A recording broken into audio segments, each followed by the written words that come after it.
for me, it's just a joy to know that at least I could help one family. I mean, I might talk to 200, but I don't care if one family is helped and changed because of this. And one person with dementia can leave this world not alone anymore. Because when you share love, you're not alone.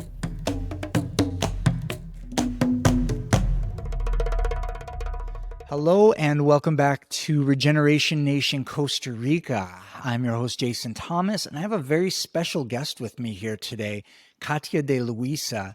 Katya is someone who I met very early when I moved into Costa Rica. She supported a lot of what we were doing with our farm.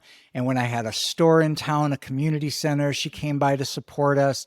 She's just always been so kind and generous to the community, reaching out, helping people, helping with the youth. Katya has a really interesting story. I think she might be here longer than any of my other guests to date. She says she's been here for 43 years. That's right, huh? Yep, 43 years. My sentence is almost up and they're going to release me soon. Well, you've done a lot of wonderful service in the country here. Katya has been a dementia educator and caregiver coach for 25 years in Costa Rica, as well as for clients in the United States. She's also a freelance writer whose articles focus on healthy aging and dementia. And she's the author of a book, Journey Through the Infinite Mind, which covers the science and spirituality of dementia, which is also available in English and in Spanish. Before working with dementia clients, Katya was a tourism operator. She also pioneered some senior services around the San Jose area. And for 15 years, she worked with street youth. Beyond all that, Katya is also a very talented artist and shares her work publicly, and I always love seeing what you come up with. So thank you so much for reaching out to be a guest on the show. Dementia, working with the elderly in general, really isn't the first thing people think about when they think about regeneration, right? And really, when I rebranded the podcast, I wanted to make sure that we're covering not just ecologically regenerative projects, but socially regenerative projects. And we have so many people in our elder population, and dementia is a real reality. It's something that affects countless families and makes its way into really almost every facet of their life. And the work you're doing is really special. It's unique. And I'm really grateful that you've come to share what you're doing with us to bring more awareness to that work. Thank you for having me. I really appreciate it. Katya, I've given a little bit of your bio, but go ahead and tell our listeners a little bit more about what's brought you to Costa Rica and the journey you've been on to bring you to the work you're doing today. Well, I was a single mom, 34 years old, and I came here with 2 small children, 5 bags, and $900 in 1980. And I just had an instinct that this was a good place to be. I really didn't know much about it at all. I just found it on a map and I said, okay, we'll go live there. I have a history of moving around suddenly from place to place, so this wasn't like a brave move or anything. It was, I sometimes wonder if it wasn't. I'm surprised I survived this long, actually. I took my $900, bought horses, and I created the first tour operation on the Pacific West Coast. I took my horses through the national park in Manuel Antonio, had a great tour. But there were no tourists. We had Nicaraguan civil war going on at the time, and we were pretty hungry. So I said, we need to make maps. We have no maps in the country. They don't know where we are. So I sold the horses, moved to San Jose, and taught myself how to make maps and how to find printers and do all the processes. And for 5 years, I created different tourist maps for the country. So that was a first. And in the meantime, the tourists started arriving. During that time, I was living in Limon, and I just noticed a lot of street children on the streets. So I went to the child welfare in San Jose to ask for help. And I was told by the director, oh, senora, we have no street children in this country. And that really, excuse the language, pissed me off. But I just decided that, okay, I'm going to start a program for street kids. So I started a recreational program for them because they're out really trying to find money to bring to their families, or they're on the streets just trying to survive. And They didn't have a life of being kids. So I had camping trips and I had swimming pool once a week, and we did all kinds of things, art classes, and I did that for 15 years. And after 3 years of doing it, the child welfare caught up with us and they started their own street kid programs, and then other organizations started them. I stopped doing the street kid program after a few years because I wanted to concentrate on my art career. So I moved back to San Jose and I became a professional artist for quite a while, and I did really well. During that time, I decided to go back to the United States. So here's where dementia comes in. I moved back to Sarasota, Florida. I got a live-work studio in an art colony in the town there. And I used to provide therapeutic art programs. I would develop them for different organizations. And so a nursing home contacted me to develop a therapeutic art program for the residents. And I'd never worked with elderly. So I went in and I had everything all set up. I had 10 residents sitting there, and some of them were drooling, some of them staring off into space, and none of them were listening to me to pick up their paintbrushes. It was like, what is going on? And one of the employees says, oh, they have Alzheimer's and dementia. They can't do art. And I went, okay, this is a challenge. I said, I'm going to find something that they can do. Oh my gosh, I can't believe that would be a response. I would think that would be like the perfect thing for them to be doing. Well, people with dementia can't physically handle their hands. In other words, the brain-body connection is lost. They can't follow directions. Okay. So yeah, they were pretty right in some ways. It's just certain art forms needed to be, they needed them to be presented in a different way. I can't tell you, I must have spent 10 hours a day at that nursing home just hanging out with the residents and really listening to them. And then I'd go to the library and get videos, and I'd watch videos half the night on brain function and dementia and even Down syndrome. I wanted to know suddenly how the brain worked. I'd never really thought about it. And I did develop a collage, which I'm basically a collage artist. I developed a collage process for them where I got a lot of volunteers from an art school and the families themselves, and they were the companions. So the person would pick the pictures out of the magazine that they were attracted to, and the companion would cut and put the paste on it, and they would decide where they want it. So it was basically their art piece. It's just the companion did the mechanics, and it worked really well with everybody, even late-stage nonverbal people. One day I had a wife and a husband. The husband was in very later stages, wandered all the time, mumbled, was nonverbal. She started to cry, the wife, looking at the collage they'd made. And I said, Mary, what's the problem? And she said, for 7 years I've been visiting my husband in this nursing home every single day. And for 7 years, I have not believed that he even realized I was present with him, because he didn't even look, he couldn't look you in the eye or anything. He would just look off. And she was just sobbing. And she said, look what he did. And she held up this collage with pictures that he had picked out. And there were several pictures that she said were part of his life. He was a basketball teacher. There was a basketball in there. He picked out things that were part of his life. And up in the corner there were the words, big words, that said, I'm okay, I'm alive. And she said she kept trying not to pick them, and he kept touching them. I'm okay, I'm alive. And it was the first time I realized that they were communicating with their collages. I said, oh, wow, this is amazing. Because everybody is judged by, you judge someone's cognitive abilities by how they can respond to you, how they can talk. You don't really know what's going on when they start losing communication. So I presented my findings, and then I started studying why pictures were so effective as a communicator. And I brought my findings to the Alzheimer's Association. Long story short, we partnered. I got a $25,000 grant. I developed this collage communication. I called it CCT, Collage Communication Technique. And I was training caregivers all over the county, and then we started doing international conferences, and then I started getting calls from across the country. I bought an RV, and I started traveling and doing 2- and 3-day seminars across the country, and then I came back to Costa Rica and started doing the workshops here also.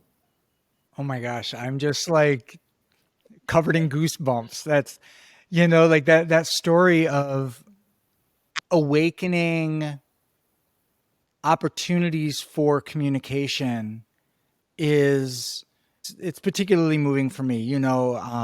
Cedar, my son, he's got actually, I don't know if I ever described to you what we found out why he doesn't speak and has the delays. He has a chromosome abnormality they've just discovered, and there's only some short number of people on the planet that they found with this so far. But Cedar I to remember Cedar. everything. I remember when she was pregnant with him. I remember when he was born. Yeah. And so he has that sense of wonder like kids with Downs where he's just enraptured with life and super present, but he's almost 13 years old and he still has very few words that he can say. He's got some sign language that he uses. And we've used as many experiments as possible to get him to get to understand what he's thinking and what he wants. And whether it's pointing and grunting or learning a new sign, or in the early days when we moved back to the States to start exploring with him, the therapists cut out a bunch of pictures and they Right. just had a picture board and he was able to select images and put it on the board to describe which therapies he wanted to use that day. And something as simple as that lit that kid up so much that he had image options that he could select and put where he wanted it to communicate something. And for someone who was locked inside of his little world, having so few abilities because of the apraxia and all of that, to be able to take his thoughts and put them into a form that other people can understand. The imagery was one of his first ways to effectively communicate things by taking pictures, picking them up and showing them to us, even before his motor skills were developed enough to do the signs we were trying to teach him. So I can just imagine later in life when people lose that capacity and they still have a cognition, how absolutely thrilling that must be for them in their own way to be able to all of a sudden have a way to communicate what they're thinking or feeling. Or It's a little different than what you're describing with your son. What you're describing with your son is Okay. used with autistics. It's called picture communication. They use pictures for them to pick the pictures to say what they want to be. There has to be a certain amount of cognitive ability to understand, where the person with dementia is losing cognitive abilities. But part of what I put in my book is the brain-generated thoughts and the mind the same, because I don't believe they are. I believe that there is a consciousness without brain-generated thoughts. In other words, the mind is bigger than the brain. So if the brain is damaged, there's more of a consciousness and awareness, more of a gestalt awareness of what's going on than people realize, because we use words and cognitive thinking as a way to measure how much a person is there. And the picture communication that I put together wasn't that they actually cognitively were picking those pictures to communicate. They were attracted to those pictures, and those pictures were always something that had to do with their lives or what they were feeling or experiencing at the time, even though they couldn't cognitively be able to express or even understand what they were feeling. They were only experiencing it.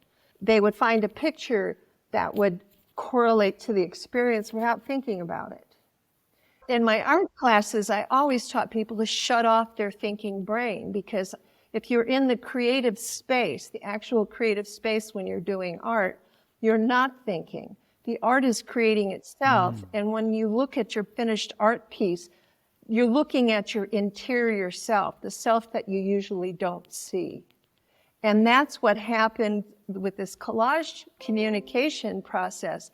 You were actually able to see them, the true them. You could see their story. You could see so much about them. And as a result, there was a communication that was so much deeper than words, so much more connected than what our brain is capable of doing. You know, it's a heart connection. That's something I also teach, is I teach how to communicate using heart communication, because it is a second brain. The heart actually has its own neuronal system, its own system of emotions. It's amazing when you start to study about heart communication, it's stronger than the brain, actually. But it's not a word-generated communication. We really rely on words and cognitive thinking far too much when we're interacting with each other. Dementia taught me so much about human consciousness that in my book, I talk about spirituality because I believe it's just an incredible spiritual journey for them and for the people that have to struggle to take care of them.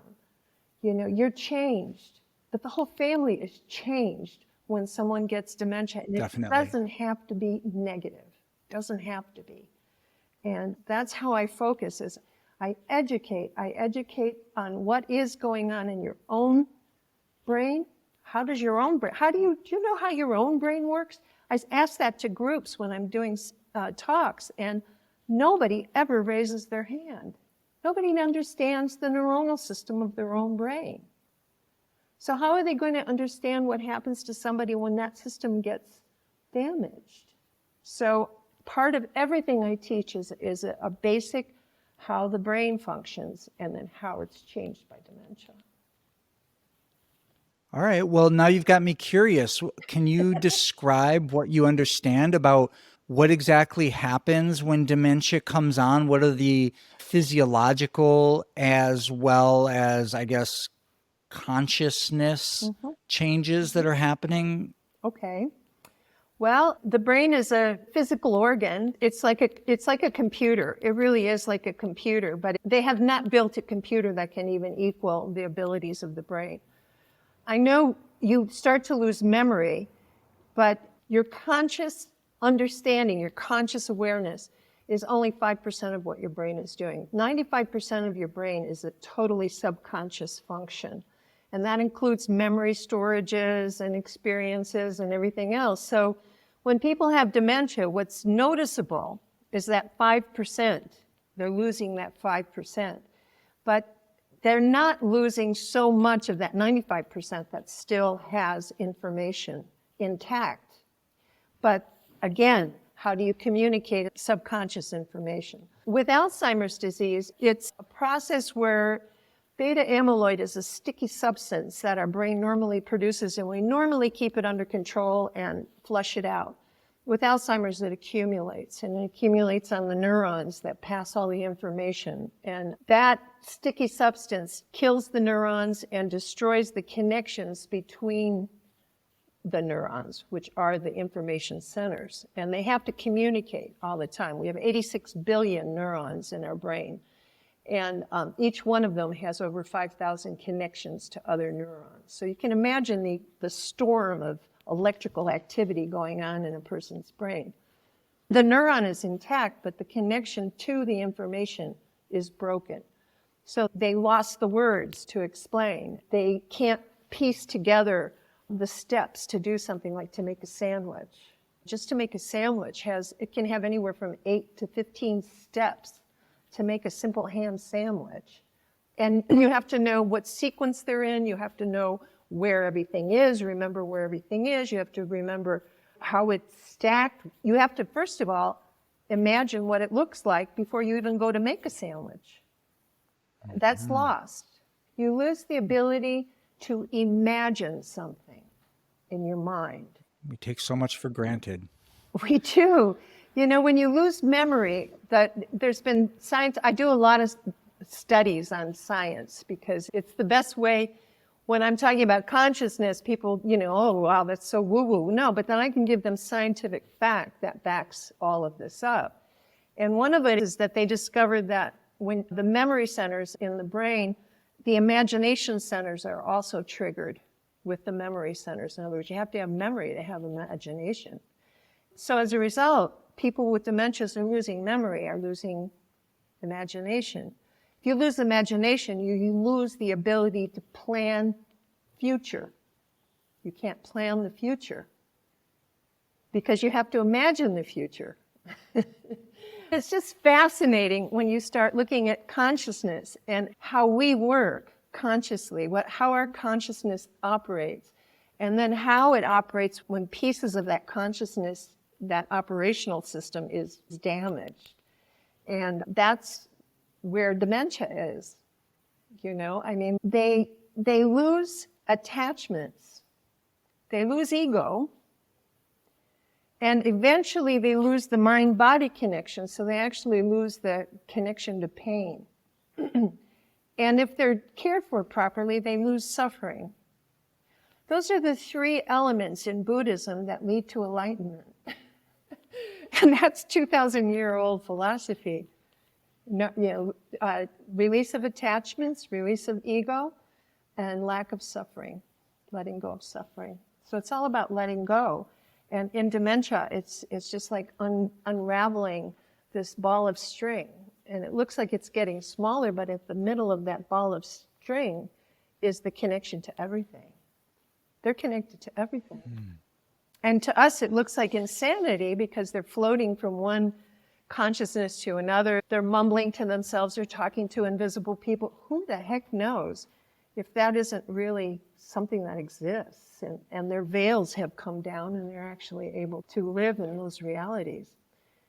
It's a really sticky slope. When I'm trying to teach families how to relate to their loved ones, I talk about energy. I talk about emotions being contagious. I talk about how they can make a better environment, which is basically feng shui for the person with dementia.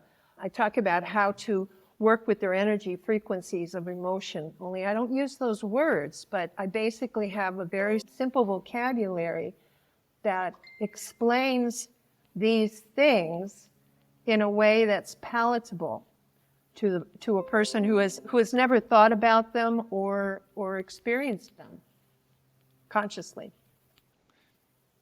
So besides the art therapy that you're doing, are there any other techniques or methods that you've used to open up a window into these people's consciousness that you can identify more than you were otherwise?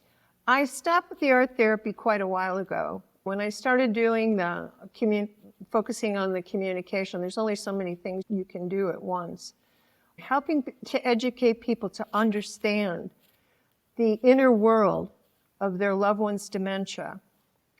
I can't tell you how it changes the dynamic of how they see them and how they relate to them and how they interact with them. It totally changes everything because everything is perception.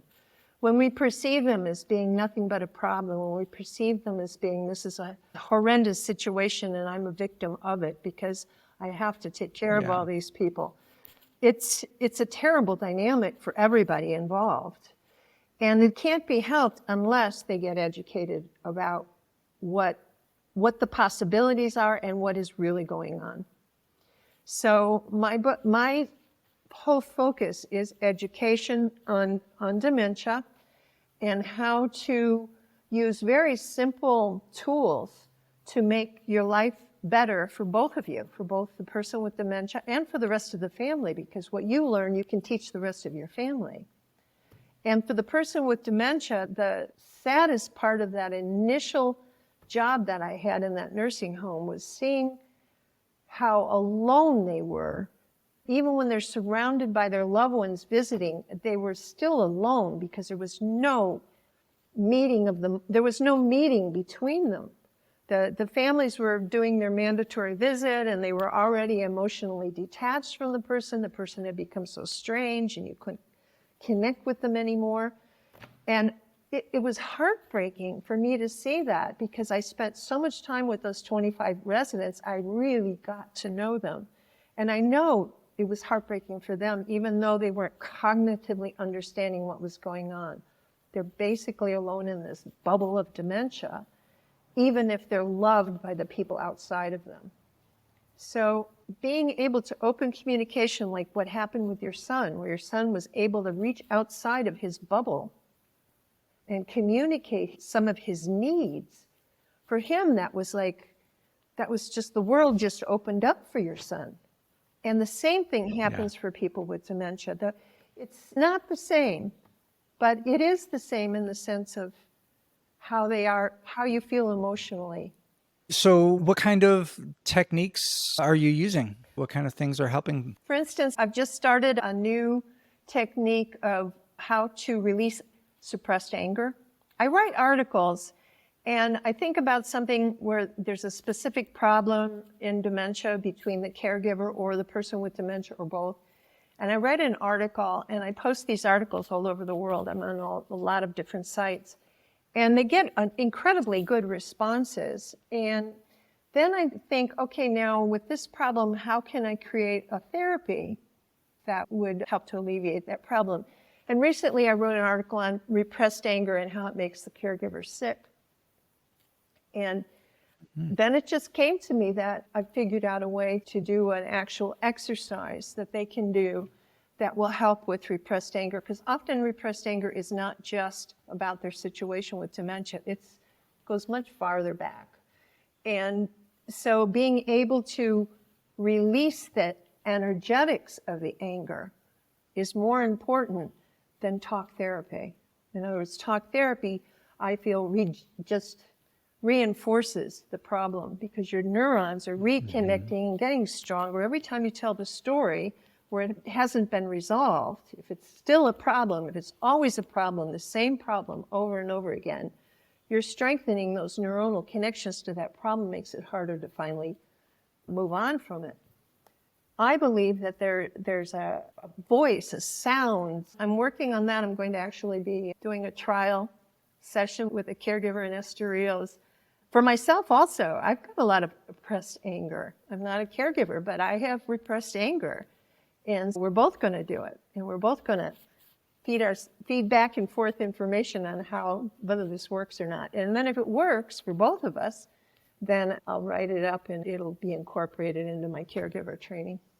That's basically how I learn the things. I try them out on myself. You know, there's a question keeps jumping into my mind. I'll ask it now. Can you describe the difference, or is there, between Alzheimer's and dementia? All right, dementia is a symptom. Dementia is not a disease. Okay. It's a symptom. It's several symptoms that prevent the person from being able to function. Alzheimer's is one of the causes. Lewy bodies dementia is one of the causes. Vascular problems, dementia is one of the causes. Even thyroid imbalances can cause dementia-like symptoms. Dementia is an umbrella term for a series of physiological and cognitive problems. So it's symptoms. Okay. Yeah. Do you find that the treatment for that symptom is pretty much similarly effective no matter what the cause is? There's different treatments for some, like Alzheimer's is incurable. There is some medication that can slow down the symptoms. It does not prevent the symptoms. It does not get rid of the symptoms. When the medication stops, they're right where they would have been if they'd never taken the medication. There's Lewy bodies is incurable. Vascular dementia at some point just keeps progressing, becomes incurable. So there are incurable dementias, and then there are curable dementias, such as I said, thyroid. Well, if you get the thyroid back in balance, the dementia symptoms disappear. Over-medicating is one of the biggest causes of dementia, or the increase in dementia symptoms in people who already have it, is this over-medicating that doctors do. I've known families that have taken their loved one off of all of their medication, and suddenly they were clear. So you never know if even the over-medication is causing dementia. As far as cure, it just depends on the cause. And that's why I always recommend that people take their loved one to get diagnosed, or if they're having problems themselves, they should get diagnosed. Because it might be something curable, or it might be something preventable. Even if you're diagnosed with Alzheimer's, there's lots of things you can do to slow the symptoms to where they're really slow and really manageable. So here in Costa Rica, you've been really close to the movement and even pioneering much of probably what's happening here now. As you interact with the health professionals in Costa Rica and the institutions that they work for, What are some of the steps forward that you've been really happy to see that the institutions or the Costa Rica as a nation or the medical institution here has been adopting or moving forward with or making to make life easier for these people? What advancements have you seen? All right. Well, several years ago, there was only one organization that worked with dementia. It's called ESCADA. It still does. And it's basically the Costa Rican Alzheimer's Association. But they're based in San Jose, and they do have a monthly caregiver information meeting, and they get quite a turnout, but they're based in San Jose. We still have doctors that are diagnosing dementia as, oh, you're just getting old, you're losing your memory. We still have doctors doing that. We do have an absolutely fabulous geriatric hospital, Blanca Cervantes, and it has a world-scale memory clinic for diagnosis and treatment. And that's the only one in the Central America. It's really a good hospital. I'm actually part of that hospital. There's more awareness about dementia. It's more in the news than it was.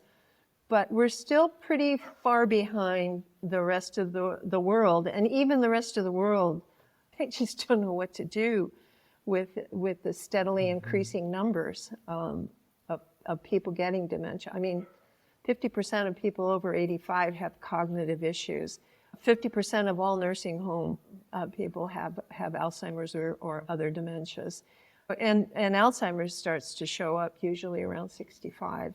Unless you have a genetic Alzheimer's, which shows up much earlier, sometimes in the 40s. I'm happy with the fact that it's coming out of the closet, let's say, but I'm not satisfied with the fact that it's not getting out to the outlying rural areas, even with the availability of internet and everything. I'm doing talks where I'm getting about 35 to 50 people attending my talks in rural areas, and I'm realizing that they have absolutely no knowledge of what's happening to their loved one in the home with dementia. None. And so it's just whatever I'm giving them in the talk is the first they've ever heard of it. They just thought the person was getting senile or crazy or whatever. And we're such a tiny country, there's no reason why we can't spread this word, but there are no resources for it, you know? I mean, the Alzheimer's Association doesn't have resources to create an outreach program. The hospitals, the public health system doesn't have the resources. Although they have clinics in all these outlying areas, they should have a dementia specialist in every clinic, but they don't have the resources to have someone like that. They don't all have neurologists or even gerontologists in those little clinics in the rural areas. So I turn people on to what is dementia, what is your brain, how does it work, how can you improve your care? And then I also have a resource page with all of the links, because everybody's on their phone. They just never think to start looking up and studying dementia. They just have to be reminded that you have the capability of checking it out yourself, not just waiting for some doctor to tell you what it's about. You can actually go online and learn yourself what you need to learn. Everything from how to bathe them, how to feed them if they don't want to eat, what are the symptoms, what's the progression. That's all online and in whatever language you're speaking. So I remind people, and on the resource page, there's a whole rest of resources that they can find online on their phone to start learning. It's about empowering the families through knowledge. Yeah, you were saying that a lot of your work is with the caregivers, and it's not just about educating them on how to care for this person who may or may not have reversible symptoms, but it's also educating them on their own personal self-care. Yes. And their own ability to stay in balance Yes. while taking on this role that could last for many, many years. So I'm sure that for someone with dementia, although, you know, it might sometimes be difficult to discern their experience, you're finding that they are conscious and there are ways for you to be able to interpret whether they're having a, you know, like you described, this is like the goal of Zen meditation is to get to some of these states. So there's a potential to have a blissful experience with it. But there's also, I can imagine, ways that you can measurably see people that are not having a blissful experience with it. And I'm sure that's very much tied into their caregiver and their experience. You know, dementia has stages. When a person is first losing their grip on reality, it's an incredibly terrifying place. Things are changing, even their senses, all of their senses are changing. Sense of smell, taste, their vision, they become tunnel vision. Their field of vision reduces. Depth perception is lost usually by mid-stages. They start to lose the ability to see how far something is away and how fast something is coming towards them. So they may actually still be driving and losing depth perception. I can tell on the road who doesn't have depth perception by how they're driving. Seriously. Especially when I was living in Florida when there were so many old people. Let me tell you, there were quite a few people on the road without depth perception. So when you're talking about handicaps to your senses, that one woman was telling me that in the shower, the water hitting her skin felt like needles hitting her skin. So she was very adamant about not taking a shower, but she couldn't explain it to people. Just their sense of tactile senses start to change. The world around them changes, their whole perception. They lose the ability to localize their body in space. I mean, we walk into a room, we don't bump into things. We just kind of automatically, our gyroscope sort of tells us where we are in space. We sit down in a chair, we know how far away it is. They lose that ability where it's just where they don't have the connection to the space around them. So then it's really difficult to physically maneuver them, and they live in fear all the time, especially in those earlier stages. Now that's the difficult time, and they're losing control, so they fight for control. They'll have arguments and, over nothing. But they have to be right. They have to be in control because they're losing control. So they're grasping at anything they can control. This becomes incredibly difficult for caregivers. It's a constant battle with the person. You're battling with them every day, all day long. It's like a bad marriage that never ends. So of course they're going to be exhausted, not just emotionally, but energetically drained. And the person with dementia is exhausted also because they're having these erratic emotional outbursts and inbursts and feelings, and they have no rationalization to understand what's happening to them or what's happening to the person outside of them. So as this starts to progress, it's a very complicated procedure, dementia, as it starts to chip away at certain thinking abilities, rationalizations, emotions, filters, all of these things become altered. Like I'm writing a new book, it's called Dementia Inside Out, and it's an exploration of altered perception. It's going to be all about altered perception. And how would you live in a world if your senses were altered? Because that's what people with dementia do, and they can't live alone. They have to have help because they can't function in this world if they can't perceive it in the way that we humans normally perceive this world. So it's fascinating to me. And people with dementia, you mentioned with your son, it's almost like he has the spirit.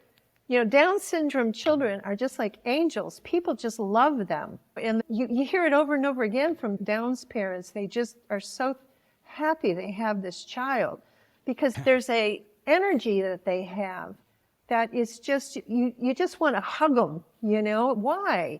Because that's their energy, that's their essence. There's this purity to them. And how you were saying with your son, where he has that, and I know Cedar, he does have that same energy. He's got that purity to him that you just want to hug Cedar. He's always smiling all the time. And so I understand that. And when I'm with people with dementia, when they're not in stress, when they're not in crisis, they have that same exact energy, that purity to them as all of this stuff that we think is so important in life is being stripped away. And only thing that they have that is so strong and never lost is their ability to love and be loved. And it's so strong that it doesn't matter who you are, whether you're family or somebody who just walked in the door, you're going to get the same amount of love energy from them regardless. Mm-hmm. And that is to gift. So in the midst of all of this horrible situation that everybody is dealing with, including the person with dementia, there's the gift. There's the gift. And that's the one thing we came in with when we were born. And that's the one thing we're taking with us because nothing else is going with us. We came in full of love and wanting to give love and receive it. And that's exactly what we're going to take with us when we go. So maybe getting stripped of all of the illusionary human entrapments is bringing us back to the pure human spirit that we actually all are. Wow. Yeah, and I keep going back to, how many people I've met that just have that. They're not complicated with all of the cognition of contrasts and the judgment of good and evil. Yeah. They just like, wow, colors.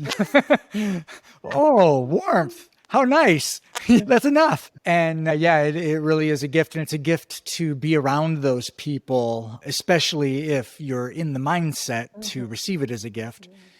And, that brings me to the question, the theme of the show is, give us a brief description of the contrast between what you've seen in degenerative situations between people with dementia and their caregivers and regenerative realities that can be experienced or cultivated. All right, I'll tell you a story. Joan was an extremely strong-willed woman her whole life, and her daughter, and she battled since childhood. Her daughter was living in Italy, very happy with her life, and her mother got dementia and her father got heart problems, so she had to come back.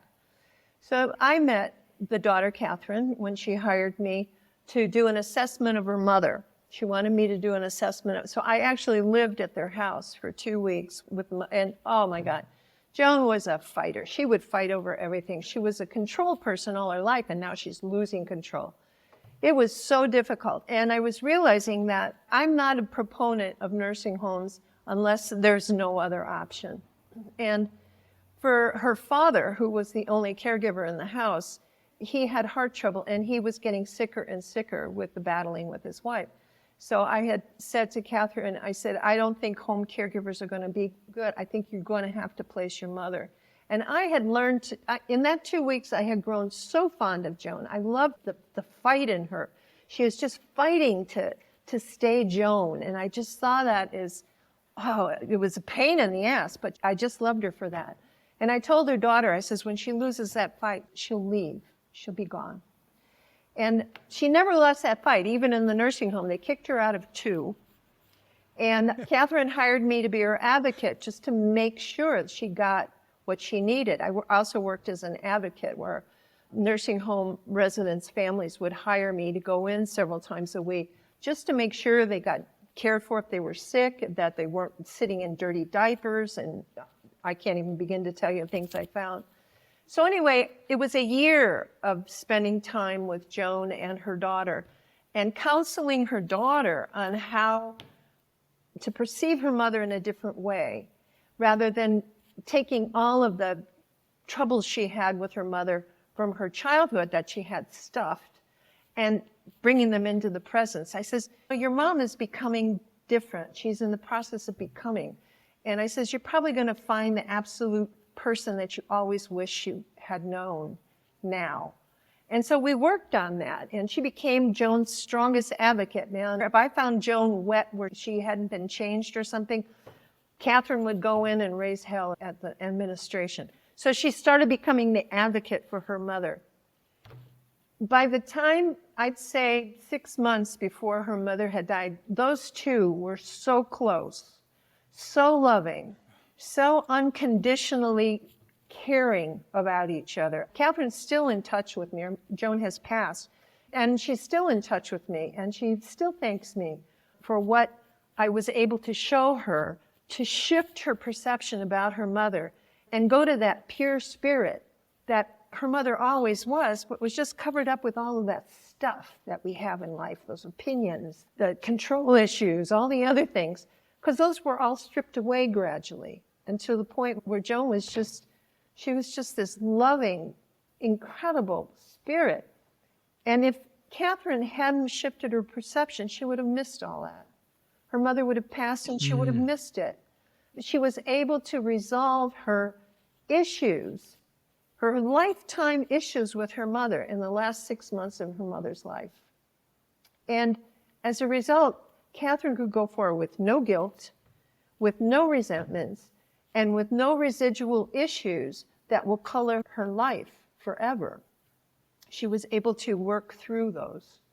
So the regeneration of what happens when these families are brought back together and that they perceive their loved one in a completely different way, and they receive the gift from their loved one, that their loved one is becoming, they're becoming their whole gift. For me, it's just a joy to know that at least I could help one family.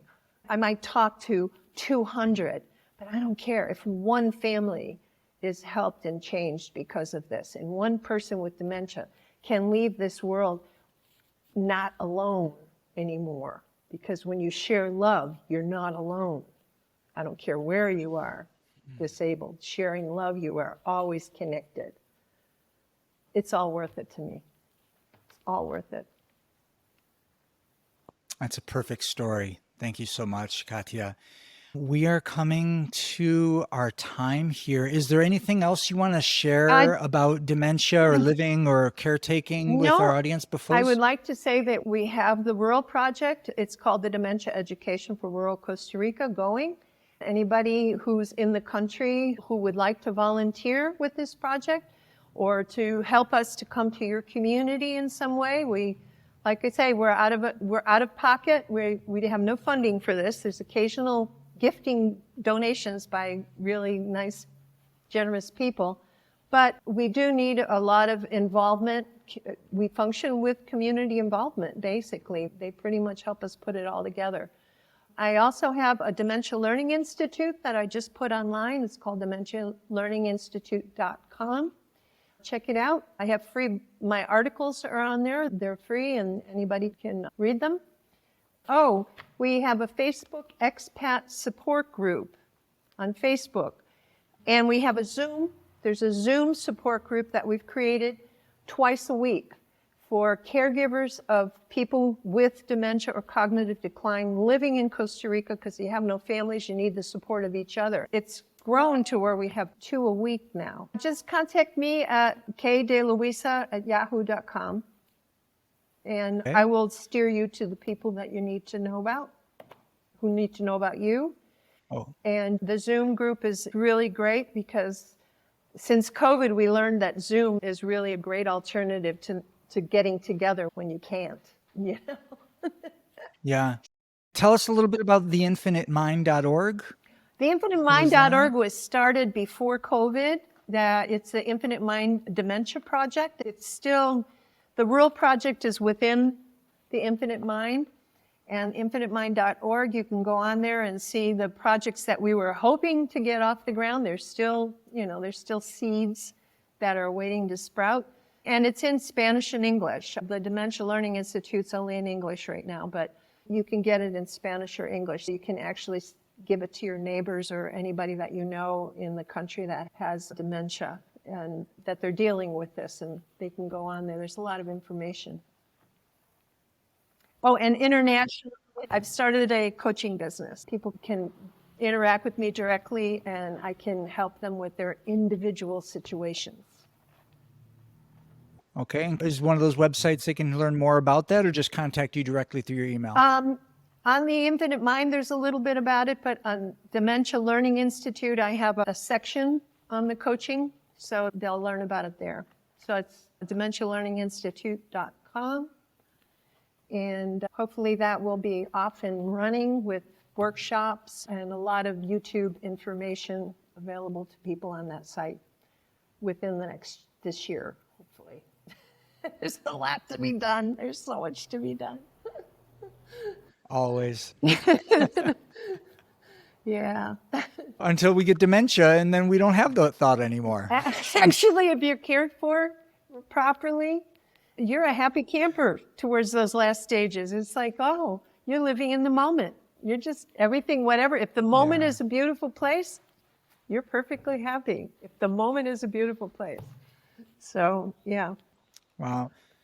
Katya, I'm really, really genuinely so grateful you came to me with this. It's one of those things in our society, in our lives, that countless people are dealing with and even struggling with. And it's one of those silent struggles. A lot of people don't talk about it. They just accept the burden, or maybe burden isn't the best way to describe it, but for some, maybe it is, and they accept it and they do it silently. And a lot of these caregivers, I'm sure, are just locked inside of their own homes, being 24/7 care. Maybe they don't have respite. They don't have someone else to help them sometimes. And so beyond the people that are, I won't necessarily blanket statement as suffering from dementia, but are at least having to live with dementia, there's double that population, at least, that are these caregivers that are needing as much or more support than the people with dementia themselves. And the work that you're doing to educate, bring awareness, encourage people to come forward with their stories and their need for assistance, and working with the national institutes to help them, encourage them to bring more public awareness and resources to people. It's a tremendous gift and blessing that you're offering the world, and I commend you. And I'm really grateful to be able to share what you're doing on the podcast here. And hopefully some listeners will find refuge in what you have to offer. So thank you. Thank you so much for having me. I really appreciate getting the word out. Okay, well, I'm going to include links to everything you've talked about in the show notes. And I hope that you get some contacts from some people listening to this so that you can support them on their way as well. I hope so. Thank you, Jason. All right. Thank you.